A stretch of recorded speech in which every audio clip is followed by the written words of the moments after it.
Oh, hello. Come in. Sit down. Good to see you. Yeah, relax.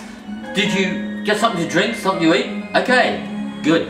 Sit back and welcome to the 2013 Christmas message. This year is a Jubilee year. I'm celebrating 60 years of Christmas. Now that's a fair bit, and it's a long journey. It's a journey that's taken me from my family in Geelong to sharing Christmas with communities in various states, in places like Manila and remote areas in Papua New Guinea. It's been an experience that's challenged my understanding of the Christmas story. I guess all of us are captured by the romanticism of the nativity scene in the Maya window. It looks so peaceful and so attractive and appealing. But behind the story is a dark history.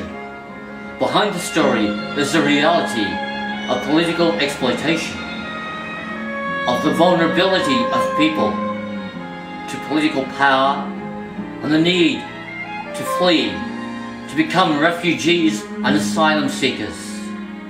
A reality that continues right down to our own day. And the challenge for us at Christmas is to consider the meaning of the shepherds and the three wise men. You see, they come into the story as unexpected guests, as uninvited guests. They come in from the outside in every sense, from a different social position, from a background of not speaking the local language.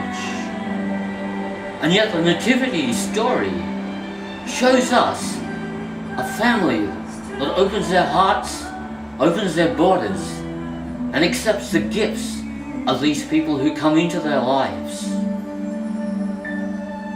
I think we all get the message there, especially as we celebrate Christmas in Australia in this time of our political history. So it's a time to celebrate, a time to get together with friends and family, a time to touch base with joy and hope. But there's also a side of Christmas that reminds us that soon after the birth of this young child, there was a threat of persecution. And the dark side of Christmas will always haunt us. Those who live with depression and mental illness, those who live without someone to celebrate with, and those who, because of the excesses of the season, will bring sadness and destruction into their own lives and the lives of those around them. So it's a bit of a paradox. Peace on earth, goodwill to all people. Yeah, we wish that. But it's a long, hard journey. And I hope that this new year of 2014 will help us to make a commitment to that journey.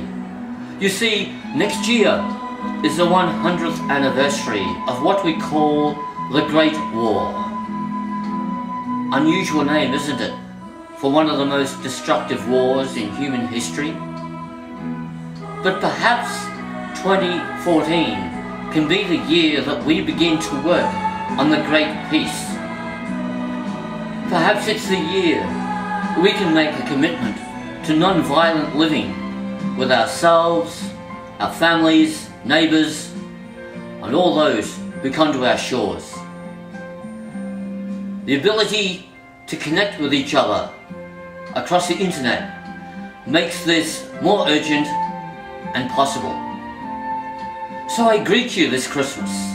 I greet you with hope and joy, and invite you to join me on the journey of peace and non-violence, so that we can work towards the great peace of 2014. Celebrate, enjoy, but also build your solidarity with those who are poor and vulnerable. Have a great Christmas. Thanks for joining me.